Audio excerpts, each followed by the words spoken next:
Amém. Abra aí a sua Bíblia no livro de Atos, capítulo 23, versículo 11. O texto de Atos 23, 11 fala de um momento muito importante na vida do apóstolo Paulo, quando ele estava passando um monte de dificuldades, um monte de perseguições e aprisionado, Jesus disse para ele: coragem, pois do modo porque deste testemunho a meu respeito em Jerusalém, um lugar muito pequeno em relação à questão geográfica, assim importa que também o faças em Roma, aí geograficamente falando, uma cidade enorme e com muitas ligações. Roma era o centro de tudo naquela ocasião. E a gente vai ver um pouquinho dentro dessa história, porque do próprio Jesus, o próprio Jesus ter aparecido para Paulo, ter dado um cutucão nele e ter dito: coragem. Nós com certeza precisamos desse encorajamento da parte do Senhor. Eu oro a Ti, Senhor Jesus, diante da Tua palavra, diante também do Teu povo que Te cultua em espírito e em verdade. Peço ao Senhor, fale ao nosso coração, use a minha vida como ministro neste púlpito e que nós sejamos alimentados por Ti nesta manhã. Que Tua palavra nos encoraje, nos admoeste, nos corrija e coloque a nossa vida no destino que o Senhor projetou para nós.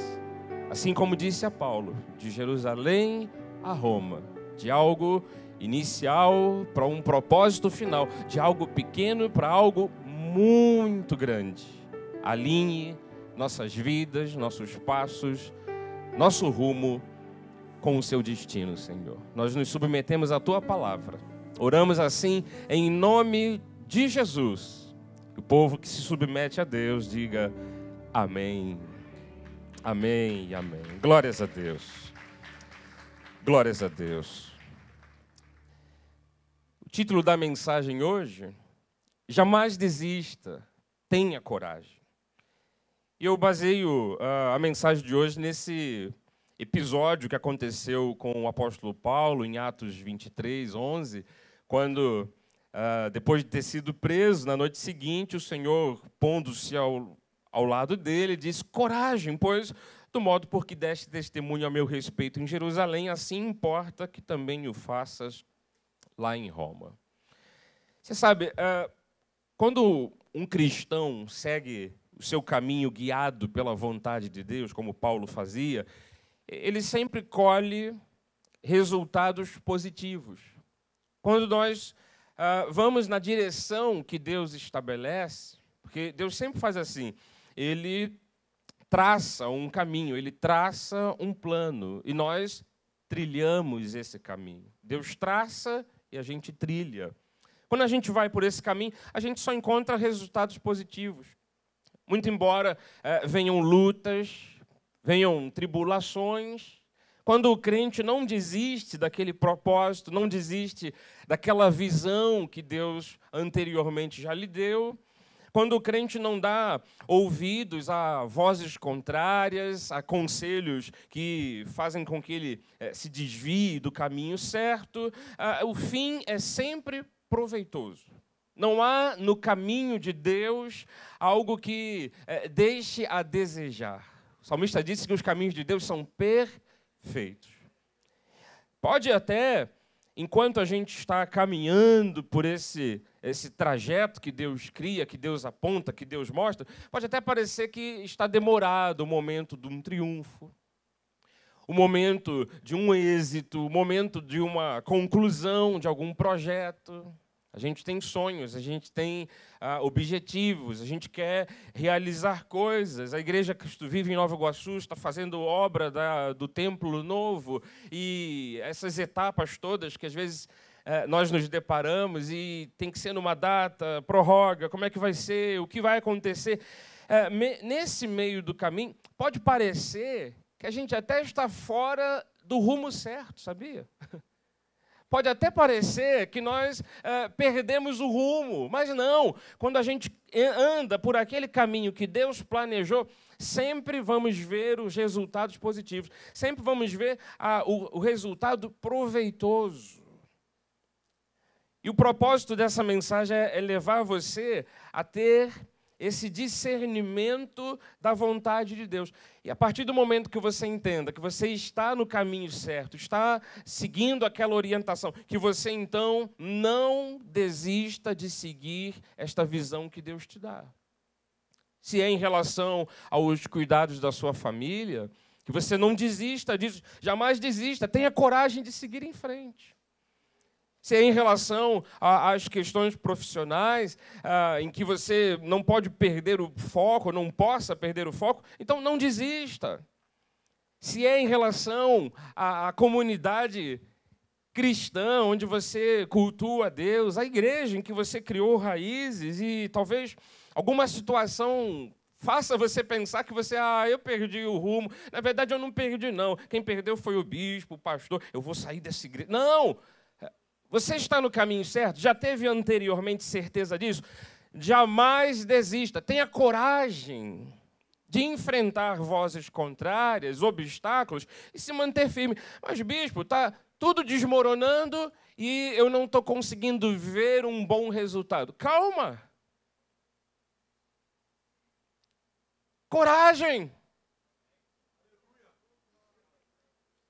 Você sabe, Deus ele tem propósitos para as nossas vidas e esses propósitos são justos, são perfeitos.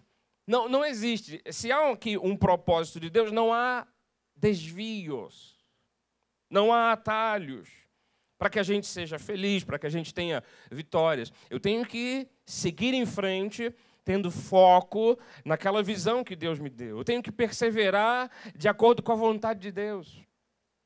E a vontade de Deus, nós precisamos compreendê-la de forma a até chegar ao ponto de experimentá-la, de senti-la, de vê-la. A vontade de Deus, eu vou entrar aqui no texto de Atos, mas indo no Romanos 12:2, você deve conhecer esse versículo de cor, né? Paulo diz assim, não vos conformeis com este século, com o que o século apresenta, com as ideologias, com as vozes, que são muitas, mas transformai-vos pela renovação da vossa mente. O propósito aqui é para que você experimente, para que você veja, para que você toque nisso, para que isso chegue à sua vida.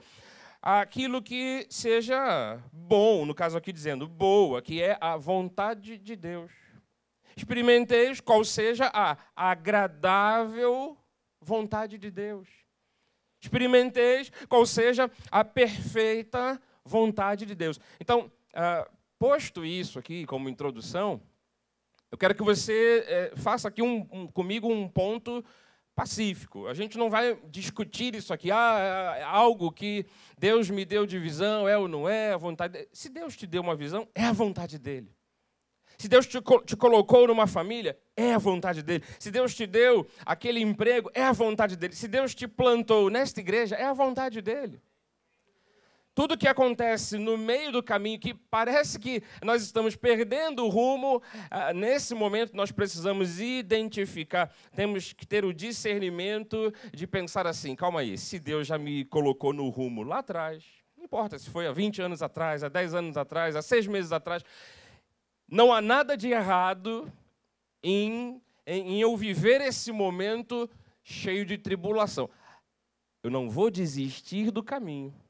E justamente é quando eu não desisto que, surpreendentemente, alguma coisa começa a florescer. É justamente quando você não desiste, tem a coragem de seguir em frente, que você começa a ver mais milagres acontecendo. O segredo é este. Não é mudar de família, não é mudar de bairro, não é mudar para Campo Grande. Não é mudar de igreja. Eu vou lhe mostrar, então, o contexto desse caso de Paulo. Eu comecei lendo Atos 23:11, quando o próprio Jesus aparece para ele, diz, coragem, homem. Mas, para você entender o contexto, né, o apóstolo Paulo ele não temia. a nada, para fazer a vontade do Senhor. E ele teve uma vontade de ir a Jerusalém, anunciar a palavra e ter lá a reunião com os líderes, etc. E Atos 21, 12, as pessoas que estavam em volta de Paulo, seus amigos, seus companheiros de ministério, vamos assim dizer, de peregrinação, eles disseram assim: quando ouvimos estas palavras, tanto nós como os daquele lugar, rogamos a Paulo que não subisse a Jerusalém. O que eles tinham acabado de ouvir? Um profeta dali, daquele grupo de pessoas, que tinha dito o seguinte: olha, essas roupas aqui de quem são? Porque o dono dessas roupas vai ser preso em Jerusalém. As roupas eram de Paulo. Então, aquela voz profética fez com que os amigos até repensassem, temessem aquela situação. E, quando ouviram isso, disseram: Paulo, não vá para Jerusalém, não. O profeta já anunciou algo, já esclareceu. Versículo 13, então ele respondeu: que isso? Que fazeis chorando e quebrantando-me o coração?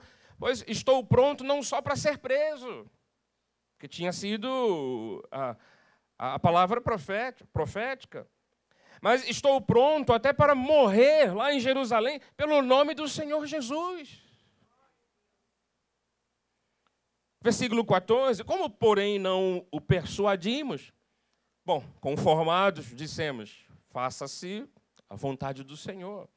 Passados aqueles dias, tendo feito os preparativos, subimos para Jerusalém. Bom, Paulo não desistiu dos propósitos dele, da visão que tinha, mesmo em face aos perigos, mesmo ante aos perigos, e até uma palavra profética de um homem considerado um profeta, chamado Ágabo. Ele disse: olha, vai acontecer alguma coisa.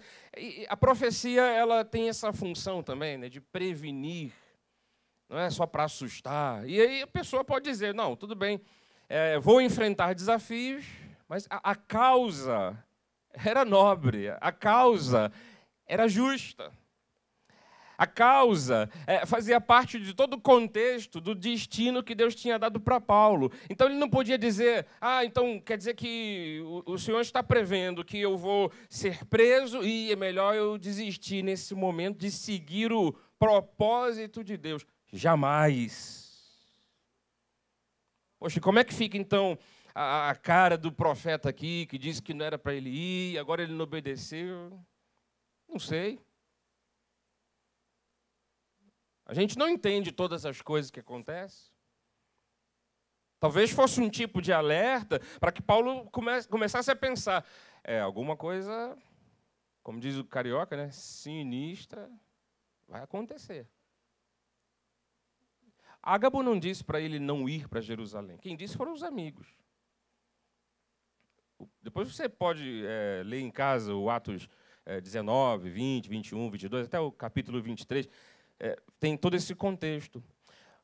O profeta, ele não falou para Paulo: Paulo, pula fora porque você sabe que a coisa vai pegar para o teu lado. Não, ele disse: o dono dessas roupas vai ser preso. Mas qual era a visão de Paulo? Qual era o propósito de Paulo? Eu estou pronto. Não só para ser preso, como até mesmo para morrer. Isso significa que, quando a gente recebe até mesmo alguns alertas, sabe, vindo de forma profética ou não é para você ficar aterrorizado e desistir de algo. Quando até mesmo recebemos uma palavra de alerta, é para ficarmos espertos. É para começarmos até mesmo a compreender todo o processo. Talvez, aí eu digo, eu não sei muito bem o que aconteceu para que Deus usasse aquele homem, aquele profeta, mas talvez Paulo já estivesse começando a se equilibrar emocionalmente, pensando: eu sei que eu vou ser preso, eu sei que vai acontecer alguma coisa, porque Deus já avisou, mas isso tem que me dar mais gana, isso tem que me dar mais força. E eu estou pronto, amigos, eu estou pronto até para morrer em o nome do Senhor Jesus. Ele não desistiu ante aos perigos. O versículo 27, mais para frente, diz assim: quando já estavam por findar os 7 dias, os judeus vindo da Ásia, tendo visto Paulo no templo, alvoroçaram todo o povo e o agarraram, gritando: israelitas, socorro! Esse é o homem que por toda parte ensina todos a serem contra o povo, contra a lei, contra este lugar. Ainda mais, ele introduziu até gregos no templo. Você sabe, era proibido entrarem estrangeiros no templo. Ele profanou este recinto sagrado. Bom, ele foi para Jerusalém, a confusão se estabeleceu. E olha que interessante, eles disseram, ele introduziu gregos no templo. O versículo 29 explica: pois antes tinham visto o Trófimo, o Efésio, em sua companhia na cidade, e julgavam. As acusações, quando vêm contra você, como foram contra Paulo, elas podem estar baseadas num motivo falso. Elas podem estar baseadas apenas em calúnia. Eles julgavam que Paulo tinha levado um estrangeiro para dentro do templo. Paulo estava lá passeando pela cidade toda com o estrangeiro do lado, o grego do lado. O que você faz numa hora como essa? Você é caluniado, você é acusado de algo, porque alguém tem uma impressão ruim de você. Você começa a armar um plano para atacar aquela pessoa com a mesma moeda. Você pensa assim: não, eu prefiro ser da paz, eu vou pular fora, ninguém vai mais me ver. Só porque se levantou uma coisinha contra você? Uma confusão, uma discussão, uma mentira. E isso, naturalmente, deixa eu abrir o parênteses aqui, quando justamente é mentira e calúnia. Porque se falarem alguma coisa de você que é verdade, segura a bomba aí. Né? Mas a questão é, quando injustamente algo começa a acontecer, quando a pressão começa a ser muito grande, e às vezes baseado nisso, em mentira, não, ele andou com esse grego aqui, ele deve ter entrado no templo, ele profanou, vamos prendê-lo. Você sabe, mesmo que Paulo fosse duro na queda, Deus o tivesse preparado durante longas datas, Paulo foi preso. Se cumpriu, inclusive, a palavra do profeta. Mas mesmo sendo preso, Paulo testemunhou de Jesus. Ele foi para Jerusalém cumprir o propósito dele. E mesmo preso, ele teve a capacidade de cumprir o seu propósito. Lá no versículo 37, quando Paulo ia sendo recolhido à fortaleza, ele disse ao comandante: é me permitido dizer alguma coisa? Respondeu ele: sabes o grego? Se você souber falar inglês, você fala. Se não, cala tua boca. Aliás, antes disso, ele já tinha sido esbofeteado. Quando ele abria a boca para falar alguma coisa, bateram na boca dele, disseram: cala-te. Tacaram pedra, estavam quase espedaçando Paulo. Ele é capturado pelos guardas para poder acabar aquela confusão no meio da cidade. Ele pede a palavra, o comandante diz: se você souber falar grego, que era a língua, né, que todo mundo fala, se fosse hoje em dia, se você souber falar inglês, você fala. Ele diz: claro.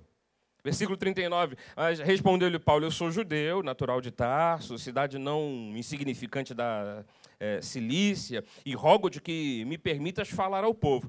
Obtida a permissão, Paulo, em pé na escada, antes de ser preso, né, fez com a mão sinal ao povo, fez-se um grande silêncio. É coisa até muito extraordinária que ele, para falar ao coração dos judeus, ele falou em língua hebraica e contou todo o histórico de Jesus, naturalmente apontando para a graça de Deus e anunciando o Evangelho. Ele cumpriu o propósito dele. Mas sabe onde ele foi parar? Lá na prisão. Alguns minutos antes disso aqui, ele quase foi morto no meio da praça pública. Ele talvez começasse a rever todos aqueles acontecimentos e tivesse ele pensando, porque a gente pensa, igual o Paulo pensava também. Ele devia estar ali pensando, vai e volta o pensamento, vai e volta. Não era para eu vir, não, mas eu já vim. Não era para eu vir, mas eu já vim. Né? Ele já estava lá em Jerusalém, já tinha anunciado o Evangelho de Cristo para que se despertasse no coração dos irmãos judeus a luz do Evangelho. E ele foi preso. Mas você sabe, mesmo preso, mesmo com as pessoas ali em volta querendo matá-lo, mesmo sendo injuriado, Paulo pôde perceber uma coisa, que Deus era com ele. E a mensagem que eu quero trazer para você é que você possa começar a identificar nessa história de Paulo, nesse exemplo de Paulo, justamente isso. Se há um propósito de Deus para a tua vida, você poderá estar no momento, sabe, mais horrível dessa caminhada, o momento mais assustador, o pior momento da tua caminhada. Deus é com você. E da onde vem todo esse momento que a gente pensa, poxa, depois de passar um monte de aperto, qual é a prova de que Deus era com ele? O capítulo 23, versículo 11, que a gente começou aqui a leitura. Aleluia. Ele lá na prisão, já todo ferido, todo machucado. Na noite seguinte, o Senhor pondo-se ao lado dele, o próprio Jesus Cristo, mais uma vez aparece para Paulo, se coloca do lado dele, porque ele tinha sido preso nas mãos e nos pés. Eram 4 cadeias, que diz o texto. Imagina aquela pessoa que fica presa aqui no punho, tem uma corda, né, uma corrente prendendo os pés, e você não consegue nem se mover direito. Está lá no cárcere, vem Jesus, se põe do lado dele, eu imagino um cutucão assim, né? Coragem! Porque ele poderia estar justamente num momento como esse. Poxa, eu tenho um propósito, Deus me deu uma missão, uma visão, mas eu acho que eu exagerei. Eu acho que eu deveria ter dado ouvidos a outras vozes. Eu deveria ter pensado antes. Veja bem, quando o propósito é aquele que Deus estabeleceu, quando a visão que você tem é aquela que Deus te deu, amado, não desista, vá em frente, Deus é contigo. Você pode estar lá no cárcere, preso, sabe, todo ferido, o Senhor vai se pôr do seu lado ou ao seu lado, vai dizer: coragem!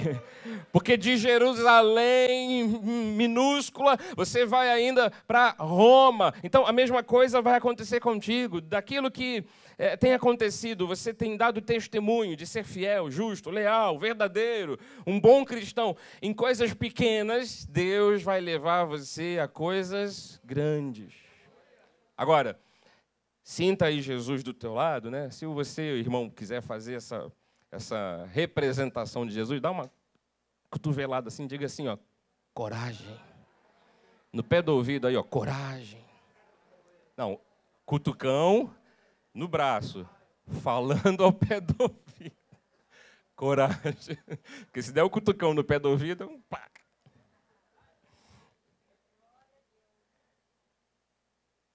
O Senhor pondo-se ao lado dele. Quantas vezes você já teve uma visitação do próprio Jesus Cristo, assim como Paulo teve? Nenhum outro apóstolo teve, nenhum outro discípulo teve, depois de terem visto Jesus.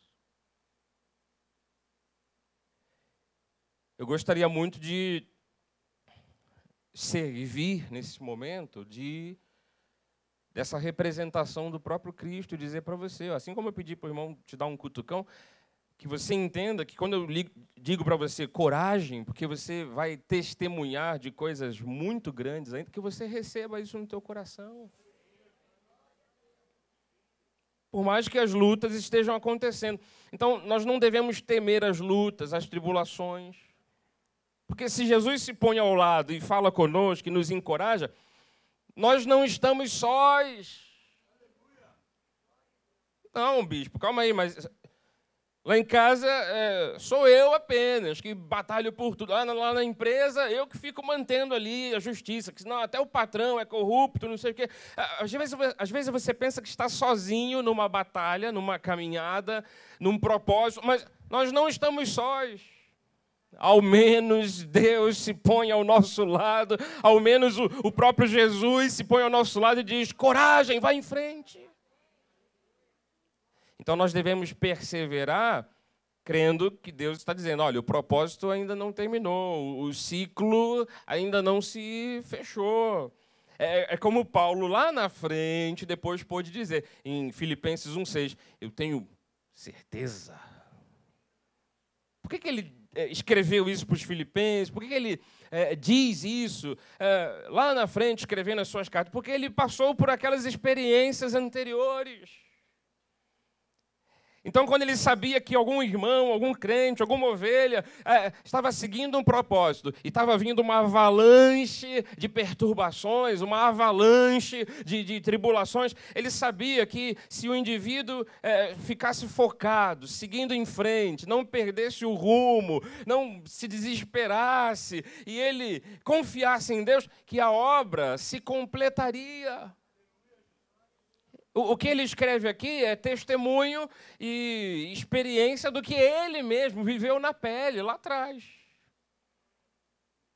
Estou plenamente certo de que aquele que começou a boa obra em vós há de completá-la até ao dia de Cristo Jesus. Isso aqui é a ideia de que, nem que seja no último e grande dia, Deus nunca deixa a obra dele, o projeto dele, o propósito dele, se perder. Deus sempre cumpre aquilo que estabeleceu.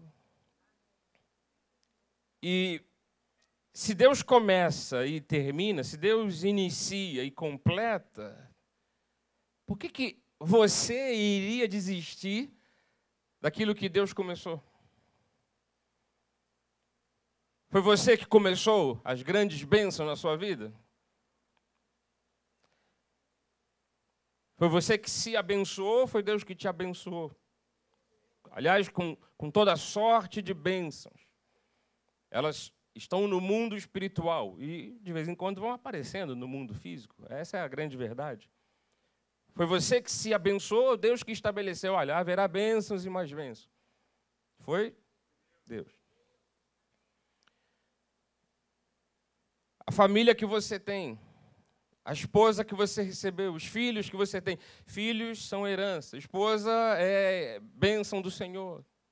A casa e os bens podem vir herdado pelos pais, né? Mas a esposa prudente é do Senhor. Os caminhos que você trilha e que Deus vai firmando cada passo que você dá. Às vezes tem que escapar por um penhasco, né? E você só tem um caminhozinho no meio de um penhasco. Se você cair, você morre. Quem é que não permite que os seus pés resvalem? O Senhor é quem firma os nossos passos, não permite que resvalem os pés. Quem é que estabelece tudo? Quem é que lhe fez nascer? Foi o papai e mamãe que um dia deram um beijo assim de 10 minutos, você sabe, depois de um beijo de 10 minutos, a gente começa a nascer, começa a crescer no ventre da mãe. Depois de um beijo muito longo, aquele famoso colante. Você acha que foi só isso que te fez nascer? Ou ainda sem forma, quando você era nada, uma micro poeira cósmica. O salmista não diz que Deus estava lá tecendo tudo? E não só tecendo e nos fazendo crescer fisicamente. O salmista diz que Deus estava estabelecendo cada dia de nossas vidas, escrito e determinado por Ele, antes deles acontecerem. Quem é que começa tudo? Quem é que estabelece tudo? Quem é que faz tudo? É Deus. Se Deus começa, como é que eu vou desistir do que Deus começou? Como? Então, quando o pastor vem ao púlpito e diz, olha, amado, não desista, vá até o fim, seja perseverante. Amado, se você desiste, você está desistindo de algo que Deus começou. Se alguém entrou aqui essa manhã ainda com esse pensamento, não, eu não aguento mais, eu não quero nem mais ser do bem, agora eu decidi, está todo mundo do lado do avesso, eu vou também botar para quebrar. Não, não, não, não desista de ser do bem. Não desista de ser honesto, não desista de ser uma pessoa justa, leal. Porque, na verdade, quem começou isso em você foi Deus, e Deus há de completar. Mas, bispo, como é que eu explico a tribulação? Como é que eu me conforto no momento de tribulação? Amado, aprenda a crescer diante desses momentos.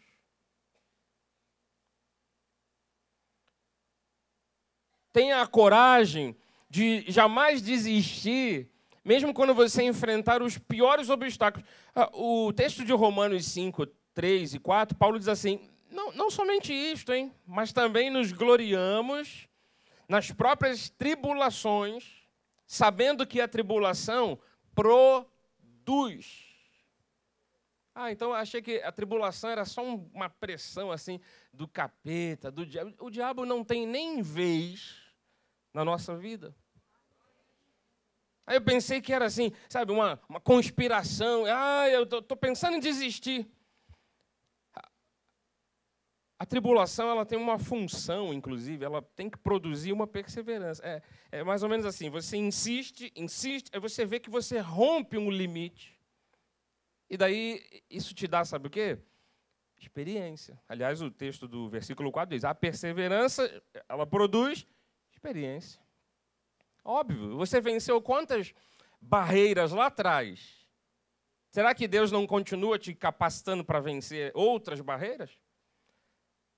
Por que então desanimar? Por que desistir? Por que pensar, não, mas agora eu estou mais equilibrado, agora eu estou mais idoso, agora eu estou mais isso, agora eu estou mais com a cabeça no lugar. Amado, se você venceu tantas e tantas lá atrás, você já deveria ter experiência para dizer, o que vier eu vou enfrentar. E a experiência ainda produz algo tremendo, é aquele conforto no coração, porque a esperança tem a ver com isso.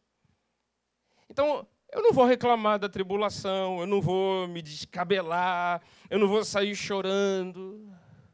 Como o bispo disse aqui antes, no momento administrativo, a ideia no passado do evangelho era que se você chorar, gemer e chorar, a vitória vem. Não, a gente já chora e geme só no que vem a tribulação. Quem disse que a resposta é continua chorando, gemendo e chorando? Não, a resposta é consistência, é respirar fundo, algumas vezes, engolir o choro, colocar um sorriso bem largo no rosto. Até porque ninguém merece a nossa cara feia, não? Não é não?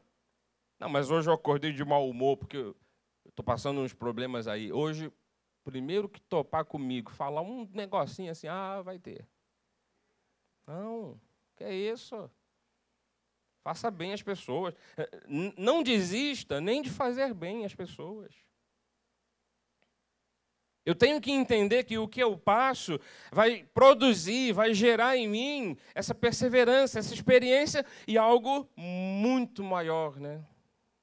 A esperança. Quando você chega naquele nível de dizer, Senhor, eu tenho muitos itens que eu posso lhe apresentar pedindo, Senhor, misericórdia urgente. Mas ao mesmo tempo que você apresenta isso a Deus, o teu coração descansa e você fica tranquilo. Confiar nisto aqui é chegar nesse nível. Você pode estar diante da morte, mas o teu coração fica em paz. Eu sei que ninguém gosta de sofrimento, muito embora ninguém goste de sofrer. O sofrimento, veja bem, o sofrimento proveniente dessa luta, dessa perseverança em se fazer a vontade de Deus durante as tribulações, ele traz maturidade. Ele traz sabedoria, traz experiência espiritual. E tem muita gente aqui, bispo, que de repente já tem pensado, não é que veio só ontem, de ontem para hoje pensando, às vezes fica ali, sabe, pensando naquela ideia, matutando aquilo, o pensamento vai, volta. Tem muita gente aqui que pensa assim, não, eu tô planejando a minha... É tipo uma aposentadoria, né? Estou planejando vou pendurar minha chuteira.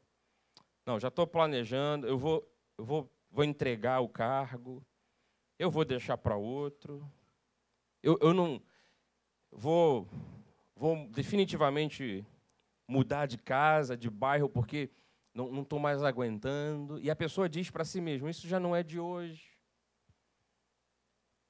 Isso já está se acumulando. Tem muita gente pensando em desistir, e geralmente porque ela sofre pressões da vida, porque calúnias se levantaram, forças perversas vieram contra ela.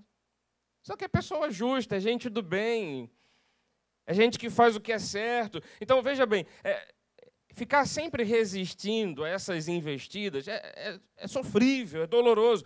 Mas eu vou repetir para você, a perseverança, o sofrimento, né, proveniente dessa perseverança em fazer a coisa certa, em fazer a vontade de Deus, mesmo no meio das tribulações, isso vai trazer para você maturidade, vai te dar sabedoria, vai te dar experiência espiritual. Então, hoje, quando você fica pensando em voltar atrás e desistir, jamais desista. Siga em frente, tenha coragem. O sofrimento no processo da coisa toda, ele nos ensina muito, especialmente a sermos cada vez mais obedientes. O Cláudio falou aqui hoje, olha, algumas vezes nos falta obedecer. E aí, como é que eu vou me posicionar como um obediente se na primeira circunstância adversa eu já digo, ai, Jesus, me livra disso, eu não estou aguentando. Nem começou a coisa, nem começou o processo. A obra que Deus deu início, né, porque Ele dá início e Ele completa. Deus permite todas as coisas. A coisa não está nem no início, não está nem em 10% ali, você já está pedindo para sair. Paulo estava tomando um monte de tapa na cara, sendo apedrejado, sendo machucado. E ele pediu para sair? Não, ele disse, eu estou pronto para morrer. O próprio Jesus nos deixa exemplo disso. Hebreus 5:8 diz, embora sendo filho, aprendeu a obediência pelas coisas que sofreu. A gente, quando sofre em algumas circunstâncias, isso vai nos amadurecendo, vai nos ensinando. E tendo sido aperfeiçoado, tornou-se o autor da salvação eterna para todos os que lhe obedecem. Ah, Deus, eu quero ser cada vez mais obediente. É a oração de alguns. Ah, Deus, eu quero cumprir a tua vontade. Venha o teu reino, seja feita a tua vontade. Mas, por favor, me livra dessa tribulação que está começando agora. Aqui. Me livra agora que está pequenininho, Deus. Porque daqui a pouco eu já sei que isso aí aumenta. Como? Como? Tentar evitar o processo e depois não ver o ciclo se fechando. Pois a obra que Deus começa, Deus completa. Não, mas eu quero sair antes do momento de se completar. Eu quero desistir antes. Por quê? No que você tem pensado em desistir?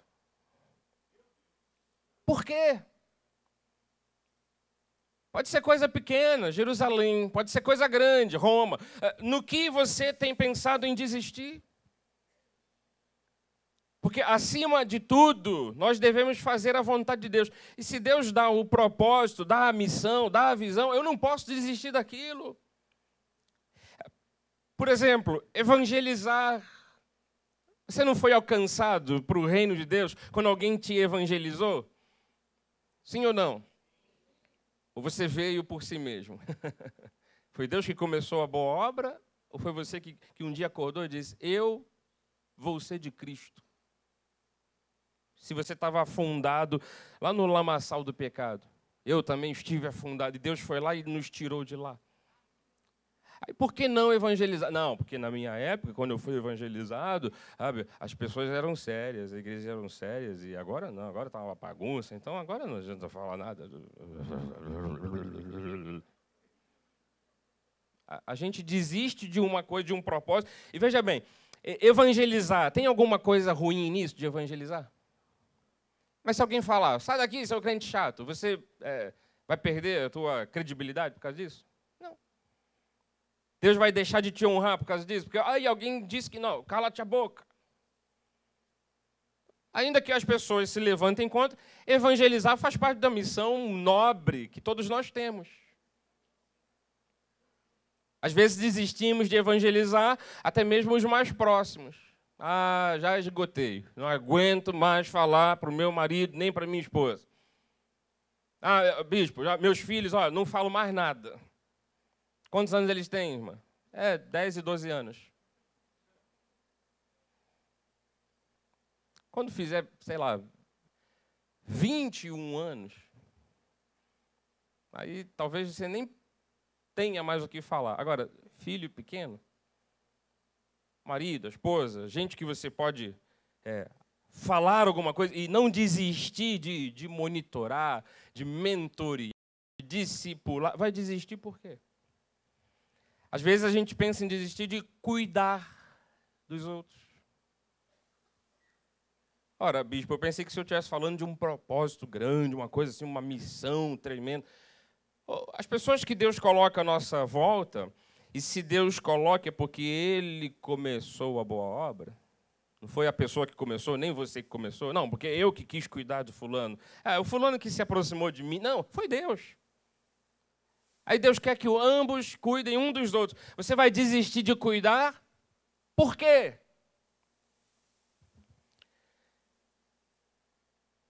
Vou deixar de ser honesto, bispo, porque tem uns colegas do trabalho aí, o pessoal faz tudo debaixo dos panos, e eles estão ganhando uma bufunfa. Eu estou ficando para trás. Eu vou fazer umas coisinhas aí, porque não pega nada para ninguém. Aliás, todo mundo faz. Não desista de ser honesto. Mas é o meu patrão que é desonesto, ele me força. Amado, que você mude de emprego, que Deus te dê outra, que lhe abra outra porta. Não desista de ser honesto. Não desista de ser verdadeiro. Não desista de amar. Não desista de perdoar. Mas quantas vezes vão ser necessárias? Um monte de vezes. Quantas vezes você puder perdoar? Não desista de ser justo, não desista de ser fiel. Eu vou lhe dar um exemplo que tem a ver com a questão do anúncio do Evangelho de Cristo. E daí aconteceu com Pedro e João, né, quando eu digo que, acima de tudo, você deve fazer a vontade de Deus, deve cumprir o propósito.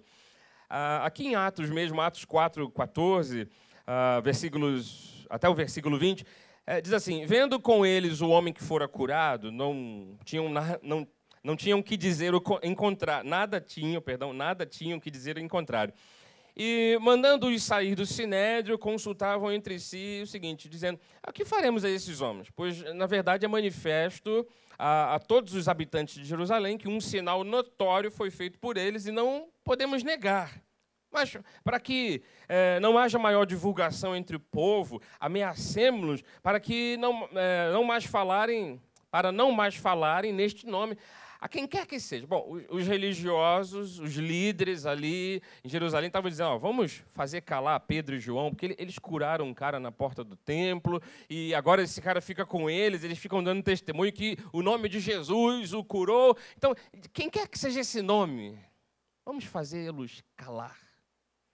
Versículo 18, chamando-os, ordenaram-lhes que absolutamente não falassem, nem ensinassem em o nome de Jesus.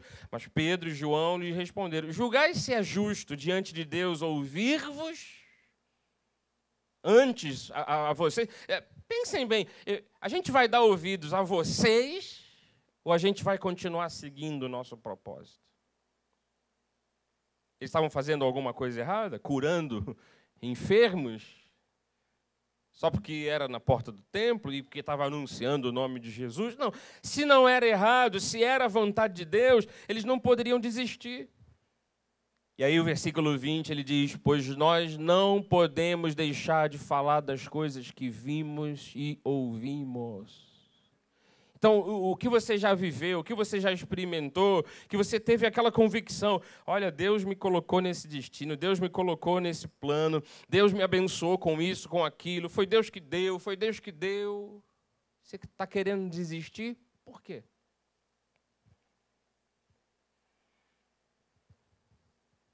Nunca desista de ser do bem. Tem uma hora que, até mesmo por insistirmos, né, e dizermos, não, alguém está dizendo que eu vou ser preso em Jerusalém. Ah, tá bom, mas tudo bem. Eu estou pronto até para ser preso e para morrer. Tem uma hora que, quando a gente enfrenta essas barreiras, esses limites, Deus traz a recompensa, Deus traz o resultado positivo, Deus traz a bênção, Deus traz os frutos. O Salmo 112 diz assim, ao justo nasce luz nas trevas.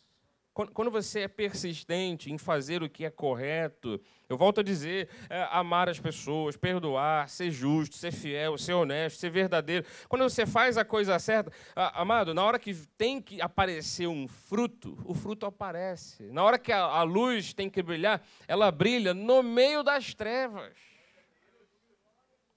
Porque quem começou a boa obra, ele completa. E esse completar também, Bispo Gustavo, não é apenas um histórico inteiro. São ciclos que vão se iniciando e se fechando. A gente vive aqui um momento atribulado e vence, se supera. A gente vive outra situação, né, assustadora, aí Deus dá a vitória. São ciclos. Deus começa várias boas obras e vai completando. Aliás, o apóstolo Pedro diz no capítulo 4, que, amados, não estranheis o fogo ardente que surge no meio de vós, destinado a provar-vos, como se alguma coisa extraordinária vos estivesse acontecendo. Não fique estranhando, não. Ah, bispo, eu nunca experimentei essa tribulação. O que está me acontecendo? Ah, eu acho que nunca ninguém na vida aconteceu isso com alguém. A gente acha que é só conosco, a gente fica surpreendido, a gente fica estranhando. Não estranheis, não. Pelo contrário, alegrai-vos na medida em que sois coparticipantes dos sofrimentos de Cristo, para que também na revelação de sua glória, e aí eu digo, essa revelação, ela também é cíclica. Deus nos permite passar em alguns caminhos assustadores, mas de repente vem a glória dele. De repente vem a resposta dele, aí vem a luz dele. São, né, vários ciclos que vão se fechando. E você tem que perceber isso, que você vai participar da revelação dele, do resultado, da bênção, do milagre. E vos alegreis exultando. Agora, olha o versículo 14, que interessante. Se pelo nome de Cristo sois injuriados, bem-aventurados sois. Aqui está falando de uma questão bem pontual, que é ser um cristão e estar vivendo em nome de Cristo. Mas eu digo para você, tudo que é justo, tudo que é correto, tudo que faz parte desse ser do bem, tudo que é verdadeiro, tudo que é leal, se você é injuriado e é perseguido porque está fazendo a coisa certa, ou se mesmo fazendo a coisa certa está sendo perseguido, você é um bem-aventurado. Você não está fazendo nada errado. Porque sobre vós repousa o Espírito da glória de Deus. Agora, não sofra, porém, nenhum de vós como assassino, como ladrão, malfeitor, ou como quem se intromete em negócio de outro. Se a tua tribulação é por conta de você ser justo e fazer a coisa certa, e está do lado da verdade, amado, segura firme aí a onda. Imagina, se toda a tua perturbação, o fato de você não dormir à noite, fosse porque você roubou alguma coisa de alguém. Aí azar o seu. É porque você deu um tiro na cara de alguém. Agora você não sabe, vão pegar lá. Você sabe que a polícia investiga muito bem, né? Sabe balística, sabe? Não investiga nada. É um CSI. E eu dei um tiro na cara do cara, era tudo escuro, ninguém viu, mas vai que a polícia descobre. Ah, meu Deus. Você está sendo atormentado porque fez alguma coisa desse nível? Você está sendo atormentado porque foi malfeitor, ou então se meteu onde não devia, meteu o nariz onde não devia? Não, bispo, eu não faço nada errado, eu faço a coisa certa, eu procuro ser do bem. Então você é um bem-aventurado. O versículo 16 até diz, se sofrer como cristão, não se envergonhe disso, antes glorifique a Deus com esse nome. Aguente firme, até que tudo se torne motivo de glórias para Deus. Se o que você sofre por conta de ser justo, e já vem o Senhor perfeitinho aí. E já vem o Bíblia. E já vem o sabe tudo, sabe. E já vem, qual é o teu apelido? É um apelido porque os outros somente não gostam de você porque você faz o certo? E já vem o quadrado, já vem o careta, já vem o... sei lá, qualquer coisa aí, que ficam injuriando a gente porque a gente faz o certo. Se você faz porque é certo, se você sofre como cristão, bem-aventurado sois. Aguenta firme aí, amado. Aguenta firme aí, irmã. Não desista. Vai em frente. Vai chegar uma hora que o ciclo vai se fechar, você vai sair vitorioso. Tenha coragem para jamais desistir. Deus deu um destino, Deus colocou um propósito, Deus colocou sonhos. Desses sonhos todos que essa igreja vive, você vai desistir por quê? Deus te deu família, Deus te deu vida. Pastora Patrícia, Deus deu a saúde. Aí tem gente que diz, não, eu já fiz várias dietas. Estou desistindo. Já até deixou em casa aquelas... sei lá o que é, mas... barra de chocolate. Farinha láctea. Estou falando de gente adulta que continua comendo farinha láctea. A minha acabou essa semana e eu estou determinado a não comprar mais. Né? O rodízio, eu vou no rodízio, porque é R$17,90. Rodízio muito barato de pizza é ruim. Mas, assim, é ruim. É ruim, estou te avisando. Tem que ser de 20 para cima. Rodízio muito barato é ruim. Uma vez eu fui no rodízio, o garçom veio oferecer a pizza assim de mussarela. Eu falei, não quero não. Aí ele voltou, deu uma rodada lá com a pizza, aí... voltou, tinha menos uma fatia e tinha catupiry em cima. Ele, mussarela, catupiry. Que eles dizem assim, tem 100 sabores. Aí eu falei, não quero não. Aí voltou lá com a pizza para o restaurante, e veio ele, menos 2 fatias. Aí tinha cebola em cima, ó, mussarela, catupiry com cebola. Era a mesma pizza.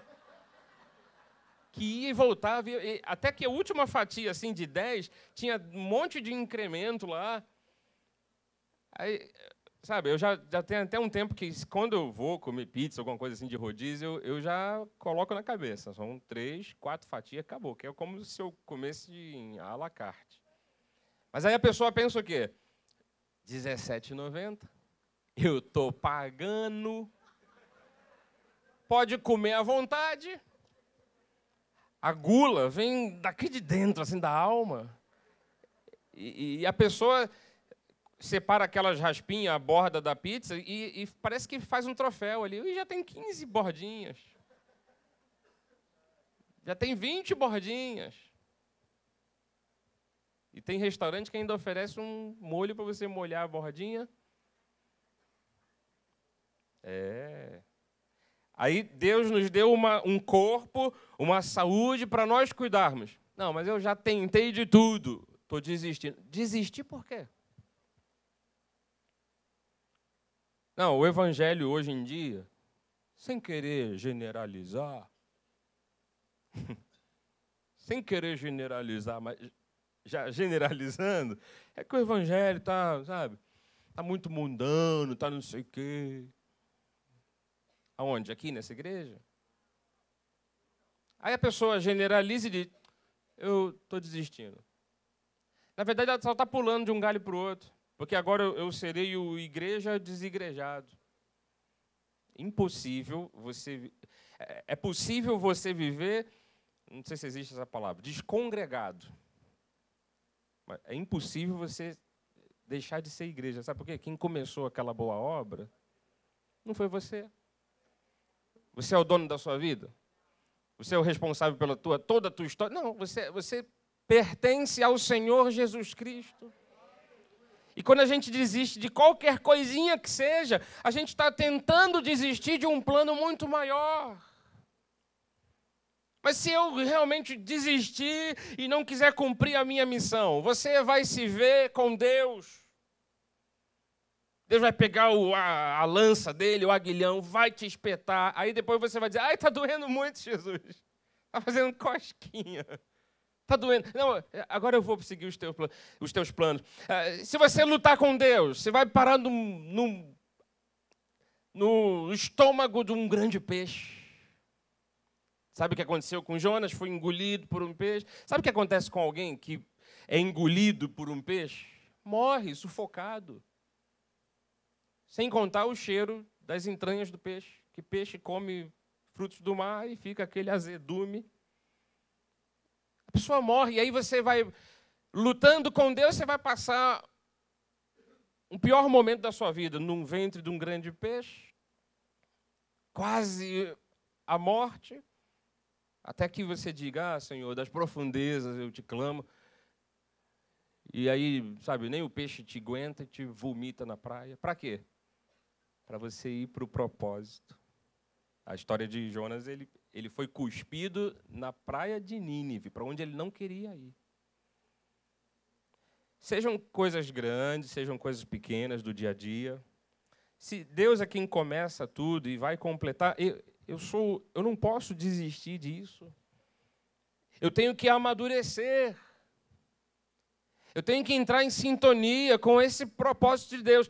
Então, eu vou ler 1 Coríntios 13, 11, que diz assim, olha, quando eu era menino, eu falava como menino, eu sentia como menino, eu pensava até como menino.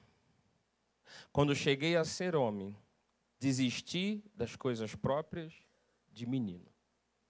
Você tem que chegar a este nível de ter o discernimento, a sensibilidade espiritual, até para dizer assim, Senhor, calma aí, eu estou passando uma tribulação, mas se o Senhor é sempre comigo, se o Senhor começou a grande obra e vai completar, eu não vou ficar mais pensando como menino, eu vou pensar grande, eu vou pensar lá na frente.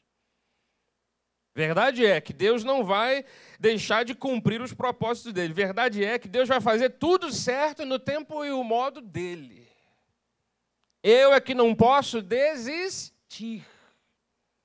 Você compreende essa palavra? Então, no seu caminho de vida espiritual, não desista. Jamais permita que os maus conselhos, que as palavras de derrota lhe façam desanimar. Mantenha firme a tua confissão, porque o Senhor Jesus ele tem até mesmo galardão para aqueles que se mantêm firmes. E acredite, amado, quando Deus te dá uma visão, quando Deus te dá uma missão, quando Deus te coloca num propósito, Ele mesmo faz completar a grande obra que Ele começou. Então, quando bater aquele pensamentozinho, eu vou desistir. Não, as coisas preparadas por Deus, os caminhos, o destino preparado por Deus, sempre devem fazer parte da nossa vida. Não desista, siga em frente, tenha coragem. Assim seja, assim disse o Senhor. Coragem. Jamais desista, tenha coragem. Em nome de Jesus.